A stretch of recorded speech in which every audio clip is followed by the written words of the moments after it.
జగన్మోహన్ రెడ్డి పాలనలో ఒక్క పులివెందుల్లోనే 21 మంది కౌలు రైతులు ఆత్మహత్యలు చేసుకున్నారట. ఇది తాజాగా నాదెండ్ల మనోహర్ గారు, మంత్రి నాదెండ్ల మనోహర్ గారు చేసిన కీలక వ్యాఖ్యలు.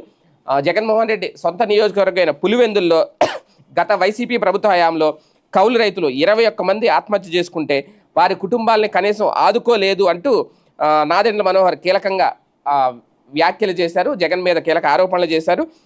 Railway Koduru market committee chairman Pagadala Varalakshmi ప్రమాణ స్వీకారానికి ఆయన ముఖ్య అతిథిగా హాజరైన సందర్భంలో ఈ వ్యాఖ్యలు చేశారు. గత ప్రభుత్వంలో ఆత్మహత్యలకు పాల్పడిన కౌలు రైతుల కుటుంబానికి జనసేన అధినేత పవన్ కళ్యాణ్ ₹1,00,000 చొప్పున పంపిణీ చేశారు. పులివెందుల్లో మృతి చెందిన రైతు కుటుంబాల కోసం సిద్ధవటంలో సమావేశం ఏర్పాటు చేశారు. ఈ సమావేశానికి 21 మంది కౌలు రైతులు గుర్తించి రావాలని సమాచారం అందిస్తే 17 మందే వచ్చారట.